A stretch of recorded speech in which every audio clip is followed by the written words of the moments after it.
What you guys, got another video on how to fix Windows Update error 0x80070643. It could be related to different types of updates, so bear that in mind. It also affects Windows 10 and Windows 11.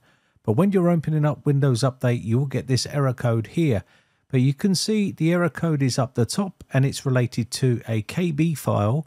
But this could be related to different types of KB files, so bear that in mind. It's just the error number, which is what we're going to be fixing today. And I'll show you some of the steps to take if you want to try and fix this yourself. It's pretty straightforward and easy to do.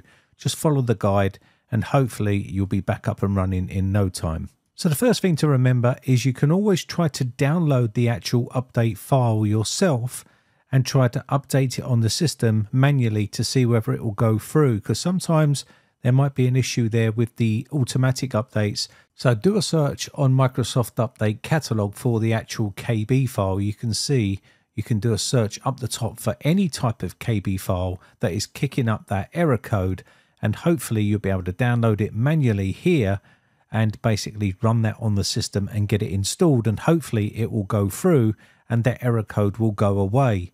If that doesn't work for you, then you can do a couple of fixes here. You can try this method at different intervals of this video to try and see whether you can get the update to install. So let's go ahead and install this update here, because this was one of the update error codes that was causing a problem. But like I said before, it might not be nothing to do with Microsoft.NET. It might be something else that's causing that same error number, and it's causing that same error code but a different KB file. So let's go ahead and move on with some of the other things you can try. So if you know what the KB file number is, you can put a search in the Microsoft Update Catalog, do a search for it, and download the correct file. It will be for Windows 10, Windows 11, and it will tell you exactly whether it's for server or any other particular type of operating system. Next, we're going to use the Troubleshoot tool to try and fix the issue. Now, I've not had much luck with this tool in all honesty, but on Windows 11, it has got a lot better. And you can go to the System, Troubleshoot, Other Troubleshooters, and then you'll see Windows Update here. Run this tool, and it will open up this little box here. It's not the same as the Windows 10 Update troubleshooting tool. You can put a search here. You can see it's searching for help, and you can do a search for it, and you can see it's to do with Windows Update. What you can do then is it will come up with some troubleshooting problems for Windows updates down below, and what you can do is tell them exactly what's actually happening, and they will run some diagnostic tests on your Windows update here. So what's going to happen is you'll do a search for an issue and it will tell you roughly what to try, and it will even ask you permission to do a diagnostic on your Windows updates to see whether there's an actual issue and whether there's a workaround or a fix for that particular problem. And you'll be able to see here, once it's done that, it's going to offer you a couple of options, and you can click on these options. You have to use a bit of common sense here and read what it's saying, but once you click on these, it's going to give you some answers, what it can do. So it says, I installed an update, but the update has caused a problem. And then it's going to ask you to check, and it might even ask you permission to run a quick diagnostic check on your system. You can see here, can we run a Windows Update automated diagnostic? And you can say yes here, and it will open that window and start doing a diagnostic check of your Windows updates to see whether they can find a fix or resolution to that issue that you might be having. Again, this tool is really putting the emphasis on the person to know what they're doing, and they can then give you the best possible solution to the problem. Personally, I think it's not that great. So let's move on to the next solution. And we can type CMD here and run this as administrator. This is opening up the command prompt here. And basically what you're trying to do here is we're going to run sfc/scan now. And this will run a integrity check on your system to make sure all the files are working correctly. And you can see Windows Resource Protection did not find any integrity violations. So we know that's okay. So we can then move on to the next step. What you want to do here is you want to try to remove any sort of Windows Update cache. And to do that, you want to go into your services, open up the services tab here, and go down to where it says Background Intelligent Transfer Service. You want to stop this service, and then we also want to stop the service of Windows Updates temporarily, and then we can go ahead and clear out all of the software distribution content in there. So let's go ahead and find this inside here. It's this one here, Background Intelligent Transfer Service. Double click on this one and click stop. We're going to restart this afterwards, so don't worry. And we're going to come down to the next one, which is Windows Updates. And you need to click on this one here. And we also need to stop that service temporarily. If you don't stop these services, it won't allow you to clear the contents inside the software distribution, which is where all your Windows Updates files go. And we need to delete those to make sure there's no corruption in there.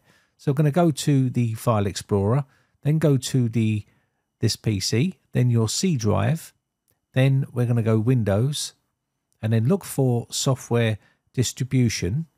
And inside Software Distribution, we're looking for another folder called Download. And this is where all of your Windows Update cache is going to be stored inside here. And sometimes this can get corrupted. And if it's corrupted, you're just going to keep having that same error code over and over. So what you need to do is highlight all of the contents inside this folder and delete it. So all the contents inside the download folder, you want to delete all that stuff. Now it should delete because we've turned off those two services. If those services were running, you won't be able to delete the content inside here. So let's go ahead and highlight all of those. And then we can do this for all of the content. You can use that little recycle bin there on the ribbon there. So we're going to just right click on it and delete. And that's now emptied out. And now what we can do now is you can try to do your Windows Update. Now we've emptied that folder. And sometimes this is enough to remedy the issue. But first off, before you do the update, you want to make sure you start those services again. That's starting the Windows Update service. And you also need to start the Background Intelligent Transfer Service again. And once we've done these, we can basically try our Windows Updates one more time to see whether that fixes and resolves the problem. This does fix a lot of Windows Updates issues, and it's probably the quickest and easiest way to resolve a lot of those problems. So let me quickly find that service and turn it back on. So it should be just up in the B section. So let's go up to B's, and we're going to see it right here. Double click on this one right here and start that service. That's now done. And once that's started, you can try and run your Windows Updates. Now you can always go back and do this if you tried it again and it doesn't work. You can empty it out again and then try some other things and then just keep going through this until you get the Windows Update to come through on your system. So we're just going to let that update here and hopefully that resolves your problem. Next up, what you want to do here is open up the command prompt and run it as administrator again if you're still having issues. And you can type out this command right here, and this is going to help to see if we can resolve the issue this way. We're going to type DISM space /online space /cleanup -image space /restore health. Type this command here and push enter, and hopefully this will resolve your problem. So we're just going to let this go through its thing here, and then we'll try the next one after this, because we want to do SFC space /scan now again after we've done this, just to make sure we still have no integrity issues. Sometimes you may get flagged errors coming up on this section, and you want to keep running this until this SFC scan now until you get no integrity issues. Once they go away, you don't have to run it anymore, but we should be okay here now. And there we go. And next up, you can then go ahead and try your Windows Updates. Remember, you can always download the update manually like I told you, and you can run through the Microsoft Troubleshoot problems updating Windows for Windows 11 and Windows 10. I'll leave a link for this in the video description. They have a long list of stuff you can go through and try here, and hopefully this will help you remedy any sort of problem that you might be having with your Windows Updates. Now remember, every Windows Update issue is different and they're not all going to be the same, so you might need to try some different things here, but these sort of fixes can help fix a lot of common problems. But you can see here it's got some useful articles to help you fix issues on your system, and you can just go through and check some of these, but a lot of these are pretty basic, and there's some more advanced stuff down here, and there's some common troubleshooting questions as well, which a lot of people do ask Another thing I see a lot of people doing is when they're updating and they're doing a big update, people are just not patient enough and they turn the computer off while it's still doing a Windows update. And this can cause a major problem and stop the PC from working properly. So be patient and let it do its thing. It might reboot a few times and eventually, even if you get a black screen, just wait and sometimes it will come up. It's doing things in the background. Anyway, with that said, I think that's going to be about it. My name has been Brian from briteccomputers.co.uk.